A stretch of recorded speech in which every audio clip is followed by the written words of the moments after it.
안녕하세요. 저는 40대 후반의 여자입니다. 얼마 전 제가 운영하고 있는 네일샵 2호점을 냈거든요. 아이들은 대단하다며 축하해주고 주변에서도 독하다고 잘했다고 하시는데 저는 저희 사장님이 이제 마음 놓아도 되겠네. 진 사장 수고했어 라고 해주시는 말이 그렇게 좋더라고요. 제가 사장인데 또 사장님이 있어 좀 놀라셨죠? 제가 저희 사장님과의 인연을 자랑하고 싶어 사연을 보내는 거니 다 풀어놓겠습니다. 저는 20대 초반에 7살 연상의 남자와 덜컥 결혼을 했습니다. 혼전 임신이긴 했지만 사랑했습니다. 전문대를 졸업하고 취직한 회사의 대리였던 전 남편은 다정한 사람이었습니다. 또래 남자들과는 달리 째째하지 않고 저를 마냥 귀여워해주는 모습이 좋아 꼬임에 넘어가 교제하게 되었죠. 친정에서는 제가 장녀라 어릴 적부터 동생들에게 양보해라, 너는 누나가 돼서 동생들한테 그러는 거 안 창피하니라는 말만 듣고 살다가 인형 하나를 사주더라도 지은이랑 닮아서 샀어. 너무 잘 어울린다. 집에 데려다 놓고 가자 알았지라며 속삭이는 남자에게 안 넘어갈 재간이 제겐 없었습니다. 생전 처음 받아보는 관심과 애정이었기에 그 사람이 제게 멀어질까봐 전전긍긍했던 것도 있었죠. 게다가 같이 일하는 언니들이 야, 차대리님 진짜 사람 괜찮지 않냐? 나중에 어떤 여자가 차지할지 진짜 복받을 거다라고 하는 말에 속으로 우쭐거린 것도 있었고요. 매너도 좋고 싫은 소리도 웃으며 할 줄 아는 그 사람이 진심으로 멋지게 보였습니다. 그렇게 회사 사람들에게는 비밀로 연애를 한 지 1년쯤 되었을 때 점심을 먹고 양치를 하던 저는 그 자리에서 어지러움을 느끼다 쓰러지고 말았습니다. 구급차에 실려 응급실에서 눈을 떴을 때 제 곁에는 같은 직원 언니가 있더라고요. 언니는 심각한 얼굴로 저를 보다가 제가 눈을 뜨자 괜찮아? 정신 좀 들어? 이게 무슨 일이니라며 걱정하는 말을 하더군요. 그러더니 주변의 눈치를 보며 너 만나는 남자 있어? 라며 속삭이기에 아니 왜요? 라고 되물었습니다. 남자가 절대 사람들이 알면 안 된다고 했거든요. 둘 다 잘릴 수 있다면서요. 작은 회사에서 그런 소문 나면 다 끝이라고요. 그래서 시치미를 뗄 수밖에 없었습니다. 그러자 의사 선생님이 너 임신인 것 같다고 그러셔서 그래서 아직 어리다고는 했는데 혹시 몰라서 링거만 맞고 있어. 솔직하게 말해봐. 진짜 아니야? 라고 하는데 겁이나 눈물이 나더라고요. 제가 말도 없이 울기만 하자 언니는 누구야? 연락할 수 있어? 산부인과에 같이 가봐야 할 것 같아라며 걱정스럽게 말을 하더라고요. 그래서 언니 사실은 차대리님이랑 나랑 1년 정도 만났어요 라고 말을 하자 언니는 눈이 동그래지더니 차대리? 차대리라고? 진짜? 야, 차대리 수진 언니랑 결혼 준비 중인 거 몰라? 1년을 만났다고? 라는 겁니다. 언니의 말을 듣고 저는 머릿속에 천둥 번개가 떨어지는 것 같았습니다. 수진 언니는 저희 회사 여직원들 중에서도 일 잘하고 외모며 성격이며 다방면에 뛰어나기로 유명한 언니였거든요. 저보다 5살 많은 언니는 대리로 승진할 수 있었는데 무슨 이유에서인지 거절을 하고 남자가 대리가 되었다는 말을 듣기도 했습니다. 무엇보다 더 놀란 사실은 남자가 항상 제 앞에서는 언니 흉을 보며 너무 드세고 뭐가 예쁘다는 건지 모르겠어. 진짜 내 스타일 아니야 라고 했었다는 겁니다. 병원에 같이 있던 언니는 저를 살피면서 우리는 수진 언니랑 차대리님이 사귀는 거 알고 있었고 결혼 준비하는 것도 알고 있어서 일부러 언니 앞에서 누가 데려가냐 막 그러면서 칭찬한 거야. 너 진짜 몰랐어? 라고 하는데 제가 할 수 있는 일은 눈물을 흘리는 일뿐이었습니다. 너무 어렵고 어리석었죠. 주변 사람들에게 조금만 관심을 가졌거나 물어봤다면 일어나지 않았을 일이었습니다. 하지만 남자의 말만 믿고서 입 꼭 닫고 아슬아슬한 연애를 즐긴 대가가 그렇게 크게 다가올 줄은 정말 꿈에도 몰랐습니다. 언니는 우는 저를 달래며 일단 나는 모른 척 할게.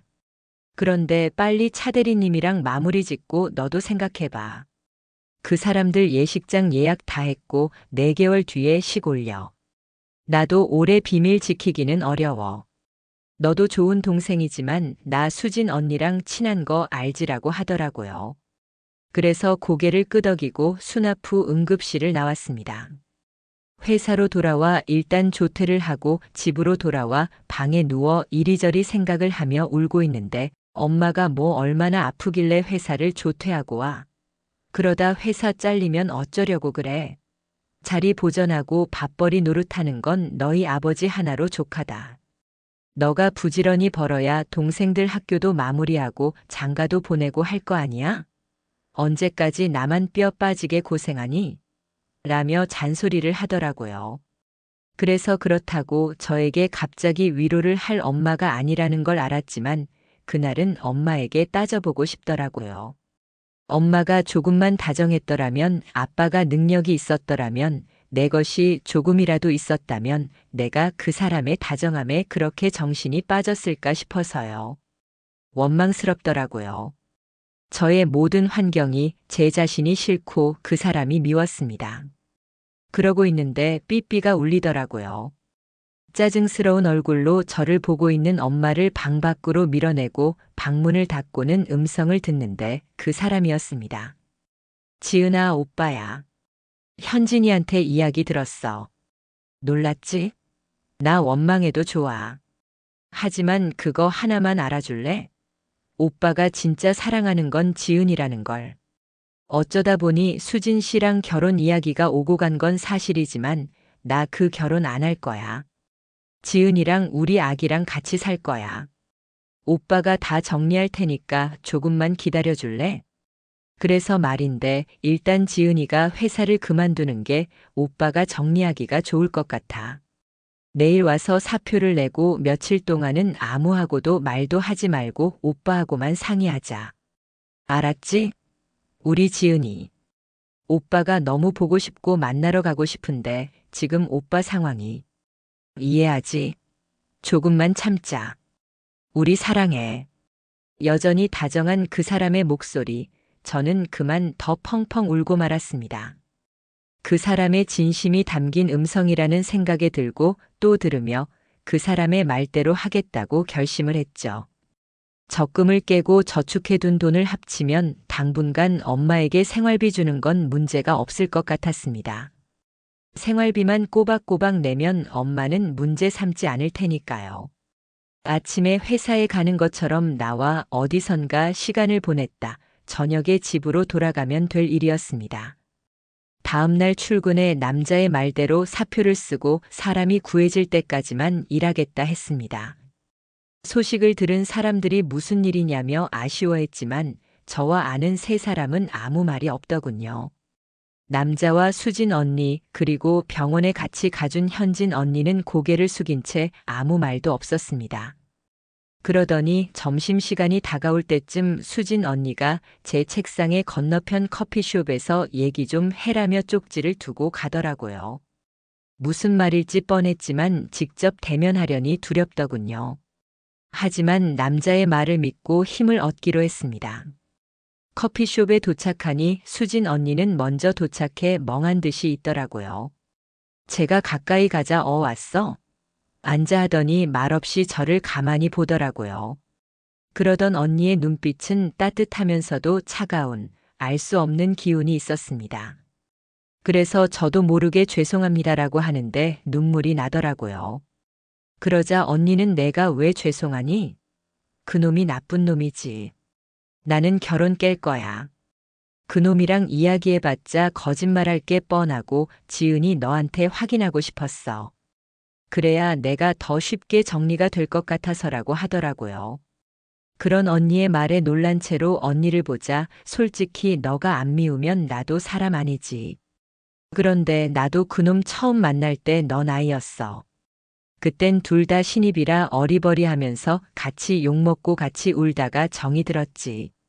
그러다 사귀었고 그게 벌써 연수로 5년이야. 근데 인연이 여기까지인가 보다. 회사에도 다 알리고 그놈 망신 주고 싶은데 더 봐서 참을게. 너가 너무 고생하고 힘든 거 아는데 알고 그런 것도 아니고 너도 속은 거잖아.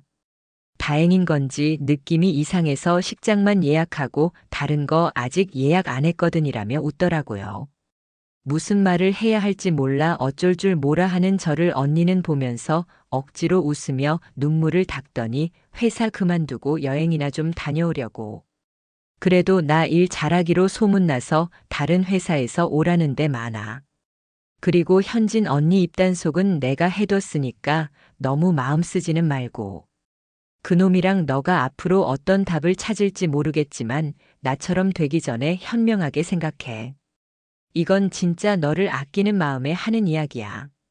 먼저 들어갈래. 같이 들어가면 이상해 보일 것 같아라고 하더라고요. 인사를 하고 커피숍을 나오는데 저렇게 좋은 사람에게 내가 무슨 짓을 한 건가 싶었습니다. 저런 좋은 사람을 아프게 한 만큼 그 사람과 제가 행복해야겠다는 생각도 했죠. 저는 그 사람을 믿었으니까요. 언니의 말처럼 정이지 저와 그 사람이 느꼈던 사랑은 아니라고 생각했거든요.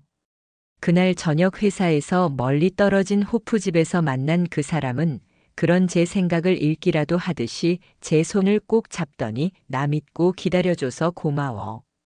아까 낮에 수진이 만났다며? 걔는 진짜 마지막까지 구질구질하게. 몸은 괜찮아? 어디 아픈 데는 없어? 라며 저를 사랑스러워 죽겠다는 듯이 바라보더군요. 그 사람의 그런 말과 행동을 보며 저는 우리 둘이야말로 진정한 사랑이라는 확신을 더 확고히 하게 되었습니다. 그래서 아프지만 아름다운 사랑의 마무리를 우리 둘이 이루면 될 일이라고 믿었습니다. 먼저 그 사람의 집에서 결혼 허락을 받고 저희 집으로 가자는 그 사람의 말에 그렇게 하기로 했습니다. 그리고는 작은 선물 세트를 사들고 그 사람의 집에 방문을 했는데 부모님이나 그 사람의 여동생이 어딘지 모르게 불편해 보이더라고요. 저는 그게 낯설기 때문인 줄 알았습니다. 하지만 그 사람의 여동생이 덜컥 애부터 임신해서 밀어붙이고 결혼하는 기분이 어때요? 라고 비아냥거리는 말을 하겠어요. 낯설기 아닌 껄끄러움이라는 걸 알겠더군요. 제가 당황해 얼굴이 빨개지고 고개를 못 들자 아버님은 헛기침을 하셨고 어머님은 여동생의 옆구리를 콕 찌르시더라고요. 딱딱한 자리가 끝나고 어머님께서 일단 예약한 식장이 있으니까 거기서 올리는 걸로 하자. 배 더 나오면 힘들지 않겠니? 임신해서 여행도 힘들 테니 신혼여행은 미루고 혼수는 얼마나 할 수 있니? 라고 물으셨어. 제가 모은 금액을 대충 말씀드리니 그걸로는 시장에서 그릇도 힘들겠다. 부모님은 못 보태주시고 아주 뱃속에 애한테 믿고 결혼하는 거구나. 에휴 며느리 보면서 좀 받아보나 했더니 물 건너갔네 하며 언짢은 얼굴을 하시더라고요.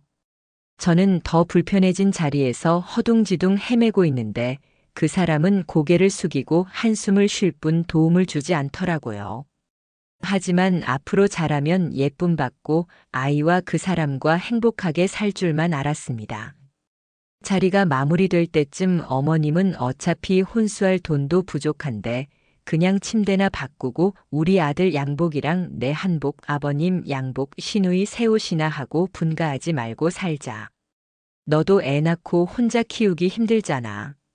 나랑 같이 하면 되지라고 하시는데 그 사람은 역시 우리 엄마, 내가 우리 엄마는 방법을 찾을 줄 알았어라며 웃더라고요. 저보고도 지은이도 좋지? 엄마가 살림 다 해주시고 지은이는 쉬엄쉬엄 집안일 배우는 거지. 딱이네라며 윙크까지 해보이면서요. 저는 얼떨결에 그렇게 하겠다고 인사를 하고는 나오는데 그 사람은 저를 버스 정류장까지 데려다주며 앞으로 지은이는 우리 엄마가 시키는 대로만 해.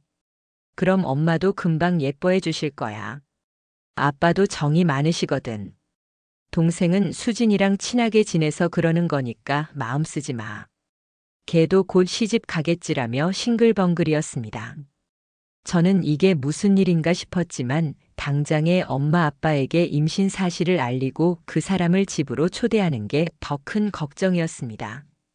그날 바로 집으로 돌아와 부모님께 임신 사실을 말씀드리고 그 사람 집에 다녀온 일과 그 사람. 어머니 말을 전했더니 엄마는 제 머리채를 잡고 흔들며 너가 집안 망신을 시키는구나. 내 아들들 앞길을 망쳐. 누나라고 있는 게 애들 학교도 마치기 전에. 임신? 임신? 그럼 생활비는? 돈은? 이라며 소리를 치셨습니다. 아빠는 그런 저를 힐끗 보고는 돌아앉아 담배만 피우고요. 저는 엄마에게 머리채를 잡히면서도 혹시나 뱃속에 아기가 잘못될까 싶어 배를 잡고 잘못했어요를 외치며 빌었습니다. 한참을 그렇게 휘둘린 후에야 진정이 된 엄마 앞에 무릎을 꿇고는 엄마, 나 좀 살려줘. 뱃속의 아이는 어떻게 해? 그리고 나 그 사람 사랑해. 그 사람 없으면 나 죽어라며 싹싹 빌었습니다. 그런 저를 엄마는 끝까지 씩씩거리며 노려보더니 너 일단 시집 가서도 돈 보내. 안 그러면 내가 가만 안 있을 줄 알아라더니 그 사람을 데려오라고 하더라고요. 그리고는 그 사람 앞에서는 아휴, 우리 사위가 인물이 좋네. 철없는 우리 딸 잘 부탁해. 동생들도 어리니까 처남들 잘 다독여주고라며 가식적인 웃음을 보이더라고요. 아빠는 그저 말없이 자리만 지키다 그 사람이 잘 살겠습니다. 걱정 마세요라고 하자 고개만 끄덕일 뿐이었습니다. 그리고 상견례에서는 양가 어머니들의 기싸움이 있기는 했지만 조용히 합의가 이루어졌습니다. 뱃속의 아기 덕분이었죠.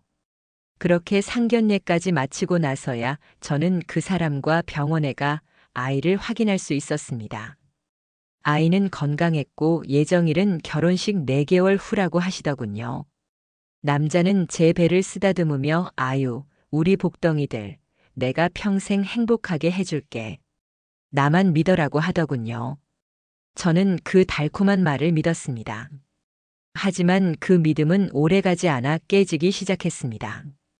결혼식이 끝나고 신혼여행을 안 가는 대신 멀지 않은 곳에 방을 잡고 첫날 밤을 보내기로 해 식을 마치고 그곳으로 갔습니다. 아침부터 힘들게 화장하고 드레스 입고 하느라 지쳐 침대에 잠깐 누웠다 일어났는데 남편이 없더라고요. 분명 같이 방에 들어왔고 제가 피곤해 보인다며 쉬라고 했던 남편이 없어 놀라 두리번거렸지만 깜깜한 방 안은 적막뿐이었습니다. 그래서 뭘 사러 갔나 싶어 기다렸지만 밤 12시가 되도록 오지를 않더군요.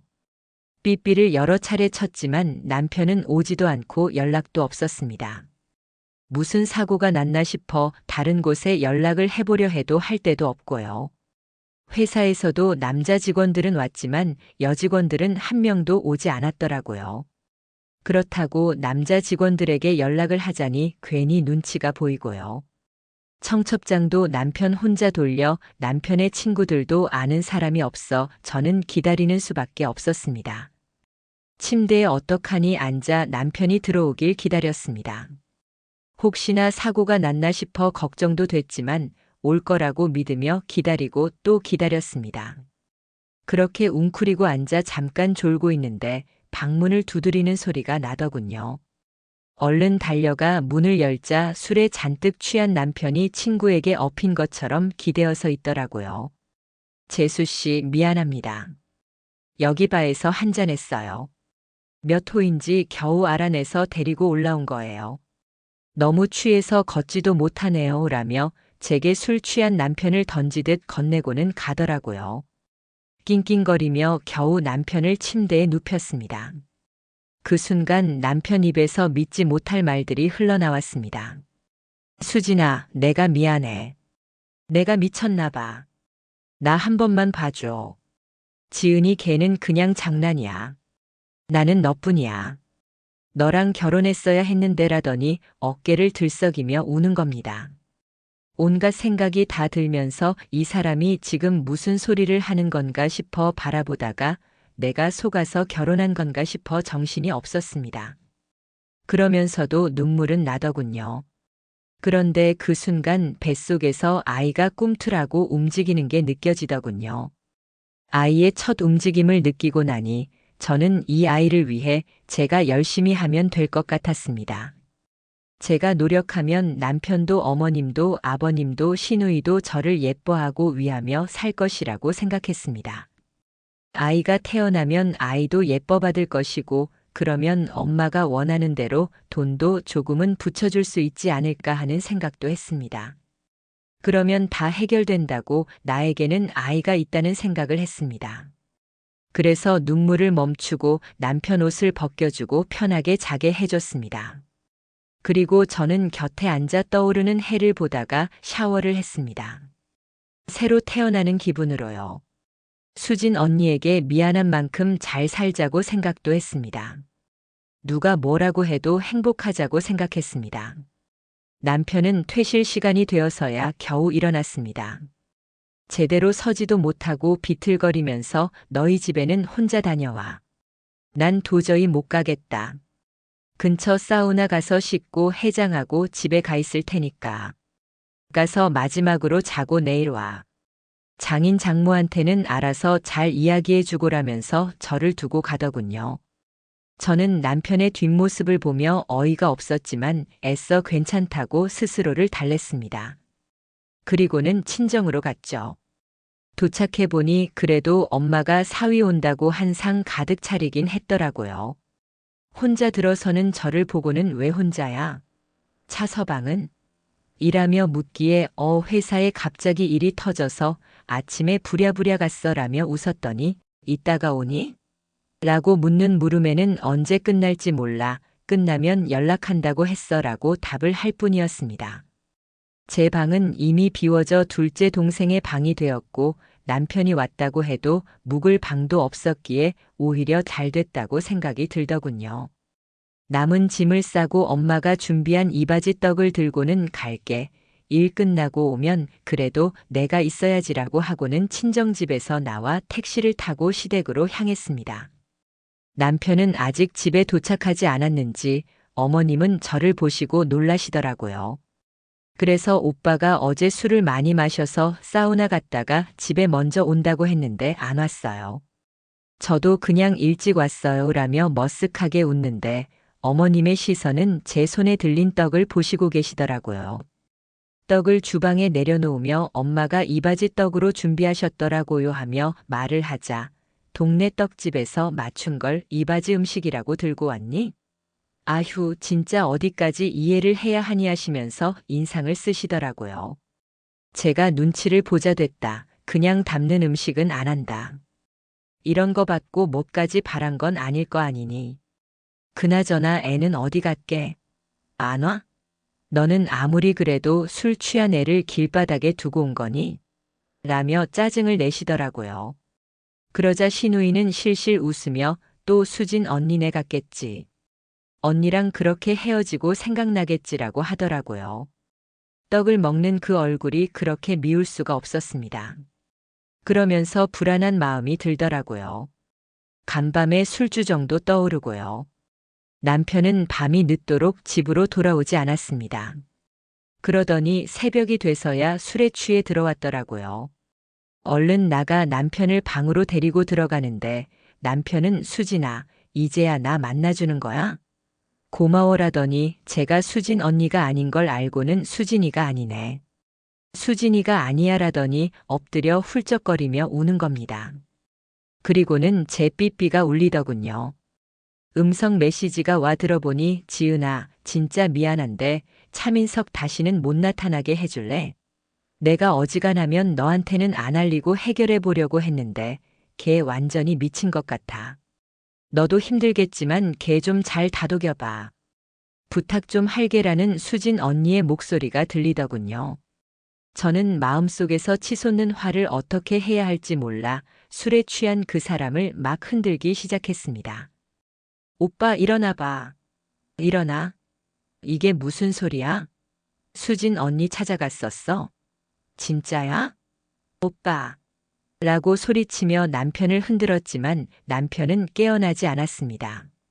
대신 어머님이 오시더니 너는 술 취한 애한테 뭐 하는 거니?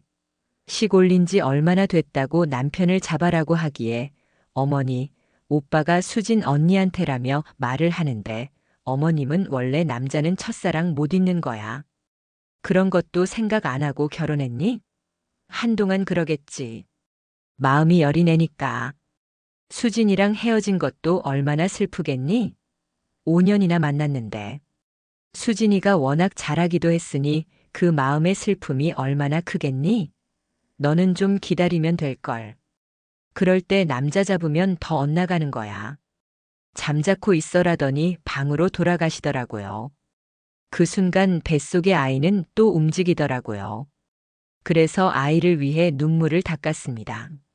아이에게는 다정한 아빠, 친절한 할머니로 남길 바랐거든요.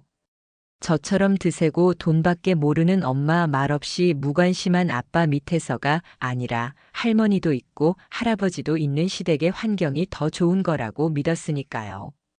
그 믿음은 역시나 저를 위한 것이었지만 말이죠. 그렇게 다정했던 남편은 결혼식과 동시에 달라지더니 저와 눈도 맞추지 않는 상태가 되었습니다.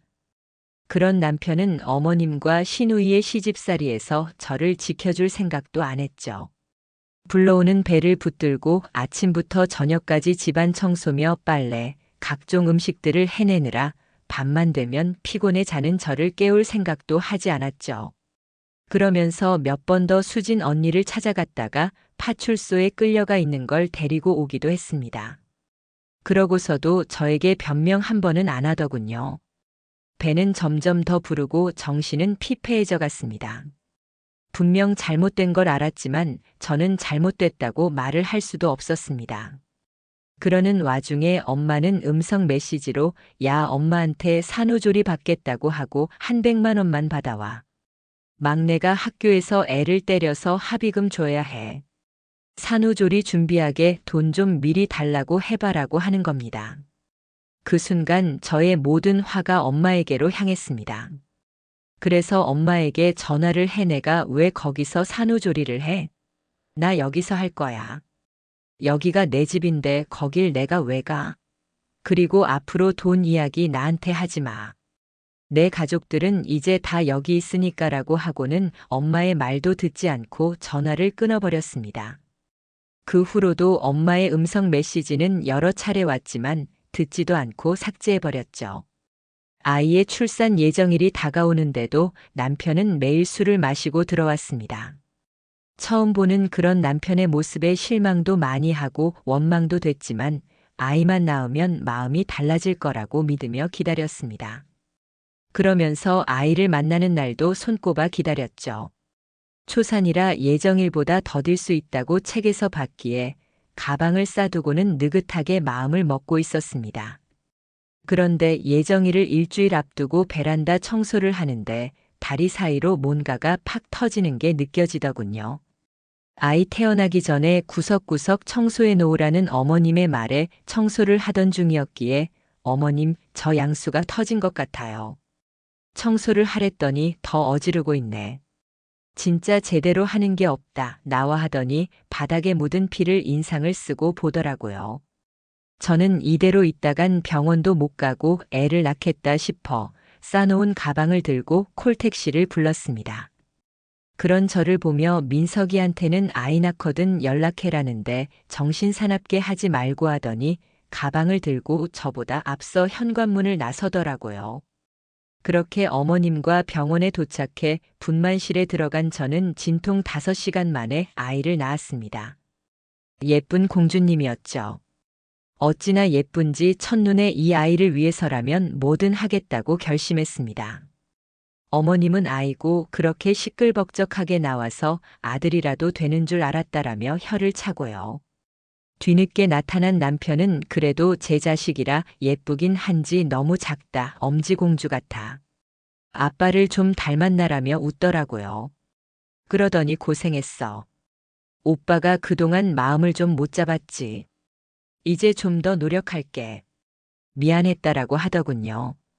저는 또 그 달콤한 말에 눈물을 흘리며 행복해했습니다. 하지만 그 행복은 일주일 가더군요. 남편은 아이에게는 관심이 있었습니다. 어머님은 일주일 동안만 제가 누워있는 걸 허락하더니 그 정도 했으면 됐다. 젊은 애가 몸 푸는 게 뭐가 그렇게 더디니? 빨래 봐라. 저런 건 엄마 손으로 빡빡 빨아서 널어야지라며 집안일을 시키더라고요. 그나마 아이가 누워만 있을 때는 괜찮았는데 아이가 기어다니기 시작하니 제가 안고 업고 집안일을 해야 했죠. 그나마 남편이 집에 있을 때는 아이를 봐주어 좀 나섰습니다. 문제는 집에 잘 있지 않는 게 문제였죠. 그렇게 10년을 살았습니다. 시누이가 시집간 거 말고는 달라진 게 없이 시집살이는 계속되었죠. 아버님은 여전히 방관했고 어머님은 나날이 더 독독스러워졌습니다. 저를 웃게 해주는 건 딸뿐이었죠. 시누이가 쓰던 방을 아이가 썼는데 그 방에서 둘이 책을 읽고 하루를 마무리하며 사랑한다는 말을 하고 나면 하루의 피로가 다 풀어지고는 했습니다. 남편은 잠깐 잘 때도 있다가 또 밖으로 돌았다가 했습니다. 어떤 날은 꽃 한 송이 사와서 주고는 이런 남편이 어딨냐 하면서 살살거리고 어떤 날은 아이하고만 말을 했죠. 그러다 헛구역질이 올라왔고 임신인 걸 알았습니다. 생각지도 못한 임신에 저도 당황스럽더라고요. 아이에게 동생이 생긴 걸 알리면서도 저는 죄스러운 마음이었습니다. 하지만 아이는 엄마 나 동생 생기는 거 너무 좋아. 엄마가 나 예뻐해 주는 것만큼 예뻐해 줄 거야 라며 웃더군요. 고마웠습니다.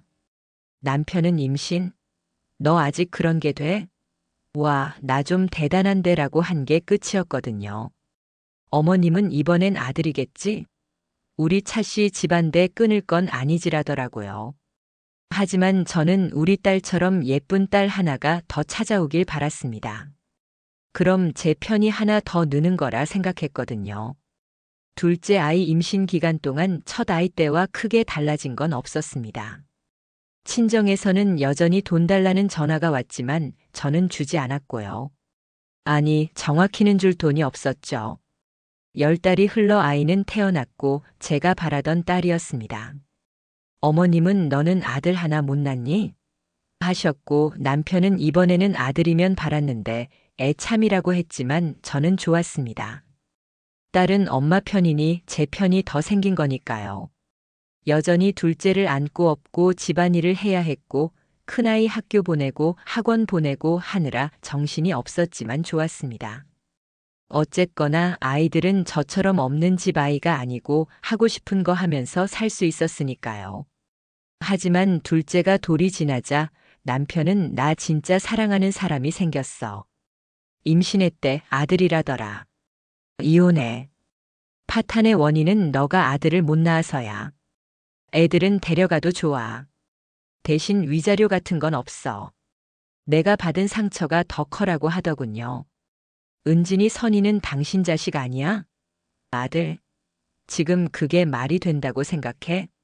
라며 제가 어이없어 하자 뭐 원한다면 아이들 놓고 가도 돼. 대신 아이들 다시는 찾지 말고. 난 진짜 너가 아들 못 낳을 줄 몰랐다 하더군요. 시부모님은 아들이라는데 어쩌니? 딸들 시집 가면 그만인데 아들은 다르잖아. 내가 2천만 원은 해주마. 애들 데리고 방구에서 나가. 세 사람 들어오면 아무래도 전처 자식은 껄끄럽지. 너도 불편할 거 아니야? 민석이 알면 2천만 원도 못 줘. 그거 받고 서류에 사인하고 가라며 아이들과 눈도 맞추지 않으시더라고요. 둘째야 아직 어리니까 뭣도 모르고 웃었지만 큰아이는 상처를 많이 받은 것 같았습니다. 아이에게는 충격이었겠죠. 말귀 다 알아들을 나이는 됐으니까요. 아이 학교에도 소문이 퍼졌는지 하루는 아이가 펑펑 울며 집으로 왔더군요. 그래서 결심을 하고 집값이 저렴한 소도시로 이사를 했습니다. 무작정 살던 곳과 멀리 가려고요. 다행히 그다지 작지 않은 소도시 주변에 방 2칸짜리 상가 건물 3층에 집을 얻을 수가 있었습니다. 큰 아이 학교를 보내고 작은 아이를 데리고 할 수 있는 일이 뭐가 있나 싶어 여기저기 다니며 찾다 보니 부업할 사람 구한다는 종이가 붙은 한 가게에 들어가게 되었습니다. 가게 사장님은 저를 보자마자 아이 골목 끝에 이사 온 새댁이구나. 아이가 어린데 벌써 일하려고라며 친근하게 말을 하시더라고요. 그래서 제가 혼자 아이들을 키워야 해서요. 조금이라도 돈을 벌어볼까 하는데 둘째가 워낙 어려서요라고 하자 사장님 얼굴이 어두워지시더니 혼자야? 아휴, 나도 혼자서 애 셋을 키웠잖아. 그래도 다 먹고 살더라고. 기운내요, 처제야. 아직 한참 젊고만. 일단 이거라도 해볼래요? 라며 비닐에 실 면봉을 기계에 담는 파우치를 보여주시더라고요. 이거 포장만 하면 돼. 이게 다른 무엇보다 단가가 쉬어. 부지런히 하면 아기 기저귀 값은 나오지라고 하시더라고요. 그러더니 저의 집까지 부업거리를 실어다 주셨습니다. 잘 부탁해요라며 가시는데 제게는 그 부업거리가 다 돈으로 보이더라고요. 아이를 업고 안고 부지런히 했습니다. 큰아이는 갑자기 학원에 못 다니자 혼자서 공부를 하면서 제가 일하는 모습을 보더니 그 모습을 그림으로 그려 보여주더군요. 그러더니 엄마 너무 멋져. 우리를 위해 이렇게 일하는 모습. 내가 공부 열심히 해서 엄마 효도시켜줄게. 조금만 참아라며 눈물을 참으면서 말을 하더라고요. 내 욕심에 아이들까지 고생시키는 건 아닌가 고민을 하고 있었는데 아이가 그렇게 이야기해주니 고맙고 힘이 나더라고요. 밤새 부업 거리를 해서 3일 만에 가져다 드렸습니다. 그러자 사장님은 눈이 커다랗게 뜨시더니 이거 5일 동안 해도 겨우 하는 양인데 대단하다 세댁. 대단하다. 어머 손도 야무네. 잘했어요 라며 칭찬을 하시더니 우리 좀 바빠서 그런데 일거리 터져도 돼요? 라고 하시기에 고개를 끄덕였더니 전보다 더 많은 양을 저희 집까지 실어서 가져다 주셨습니다. 다 하면 여기로 전화해요. 내가 가지러 올게라더니 가시면서 아이 간식 사주라고 돈 10,000원을 더 주시더라고요. 그 돈을 받는데 눈물이 핑 돌았습니다.